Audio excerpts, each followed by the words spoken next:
Hello and welcome back everyone. Here is your chapter number 3, Food and Health Part 2.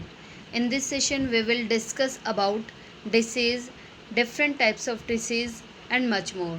So let's jump into it. Our first topic is disease. Do you know what is disease? Look, the condition in which our body is not able to function properly. Way condition जिसमें हमारी body कोई भी function करने के लिए ready नहीं होती है या प्रॉपरली वर्क नहीं कर सकती है, वह कंडीशन ही डिसीज़ होती है. Disease can be divided mainly two categories. First one is communicable disease and second one is non-communicable disease. So let's know more about it in detail one by one. Okay. First is communicable disease. Disease which are caused by germs and can be transferred from a sick person to a healthy person. Way disease जो germs के कारण होती हैं और एक सिक person से healthy person में transfer हो जाती हैं, उन डिसीज़ को कम्युनिकेबल डिसीज़ कहते हैं. ये डिसीज़ जर्म्स के थ्रू ट्रांसफ़र होती हैं.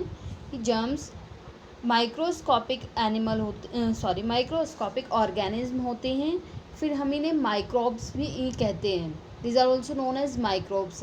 These are too small that we will not able to see them in our naked eyes. ये इतने स्मॉल होते हैं कि हम इन्हें अपने सिंपल आइज से नॉर्मल नहीं देख सकते. इन्हें देखने के लिए हमें माइक्रोस्कोप की नीड होती है. माइक्रोस्कोप के थ्रू ही हम इन ऑर्गेनिज्म को देख सकते हैं. ये ऑलमोस्ट सब जगह प्रेजेंट होते हैं. एयर, वाटर, सब जगह ये प्रेजेंट होते हैं. जब इन्हें वार्म, फूड और एयर जिस प्लेस पर इन्हें मिल जाता है, ये वहीं पर ग्रो करना स्टार्ट कर देते हैं. ये हमारे लिए यूज़फुल भी होते हैं एंड हार्मफुल भी होते हैं. सम ऑर्गेनिज्म ऐसे होते हैं जो हमारी बॉडी के अंदर भी होते हैं बट वे हमारे लिए यूज़फुल हैं. जब हार्मफुल ऑर्गेनिज्म माइक्रोब्स हमारी बॉडी के अंदर आ जाते हैं तो ये डिसीज़ हो जाती हैं. सो वे डिसीज़ जो हार्मफुल माइक्रोब्स हमारी बॉडी के अंदर कर देते हैं, उन डिसीज़ को कम्युनिकेबल डिसीज़ कहते हैं.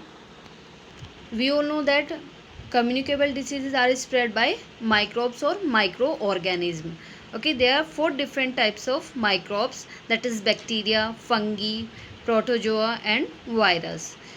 बैक्टीरिया वन सेल प्लांट्स, ये वन सेल प्लांट्स होते हैं जिनसे कि cholera, plague, meningitis, tetanus, typhoid, tuberculosis ये डिसीजेज स्प्रेड होती हैं. फंगी ये टाइनी प्लांट्स होते हैं that feed on dead matter, जो कि डेड मैटर को फीड करते हैं. डेड मैटर पर ही डिपेंड होते हैं प्लांट्स और एनिमल्स के. इनसे एथलीट्स फुट, रिंगवॉर्म इन्फेक्शंस ये डिसीजेज हो जाती हैं. प्रोटोजोआ ये tiny animals that live in contaminated water और डिकेइंग मैटर. ये वे टाइनी एनिमल्स होते हैं जो कि कंटेमिनेटेड वाटर और डिकेइंग मैटर पर डिपेंड करते हैं. ये उन्हीं जगह पर होते हैं जहाँ पर डिकेइंग मैटर होता है, कंटेमिनेटेड वाटर होता है. ओके, इनसे मलेरिया, डिसेंट्री जैसी डिसीजेज फैलती हैं. Now virus, the smallest microbes, वे छोटे microbes that grow and live in other living cells, जो हमारी बॉडी के अंदर या फिर अदर एनिमल्स की बॉडी के अंदर भी रह सकते हैं. कुछ यूज़फुल होते हैं, कुछ हार्मफुल होते हैं. इनसे हमारे बॉडी में common cold, chicken pox, influenza, measles, rabies, AIDS, polio ये सब डिसीजेज फैलती हैं. नाउअडेज जो इस डिसीज़ फैली हुई है दैट इज़ नोन, जिसको हम जानते हैं कोविड-19 से, वो वायरस के थ्रू ही फैली है और ये एक कैसी डिसीज़ है, कम्युनिकेबल डिसीज़ है. Okay, spread of communicable diseases. Communicable diseases spread in different ways like direct contact, vector scissors, airborne, food and water, indirect contact. So diseases spread through contact. Diseases such as common cold, chicken pox, cough, ringworm infection spread through contact. They can spread by sharing soap, towels, comb, cloths, bedding and utensils which have been used by a person suffering from these diseases. जब हम किसी सिक person कि clothes, corms, bedding और utensils other things को share करते हैं, तो ये डिसीज़ेज़ क्या होती हैं, सिक पर्सन से एक हेल्दी पर्सन में ट्रांसफ़र हो जाती हैं उन चीज़ों को शेयर करने से। ये डिसीज़ेज़ एयर के थ्रू भी फैलती हैं।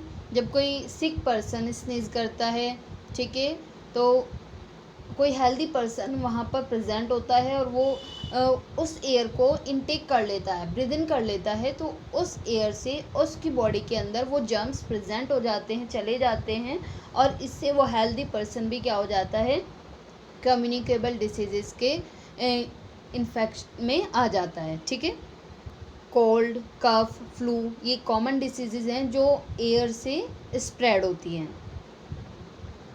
डिसीज़ेज स्प्रेड थ्रू इंसेक्ट्स, इंसेक्ट्स भी क्या करते हैं, डिसीज़ेज को स्प्रेड करते हैं।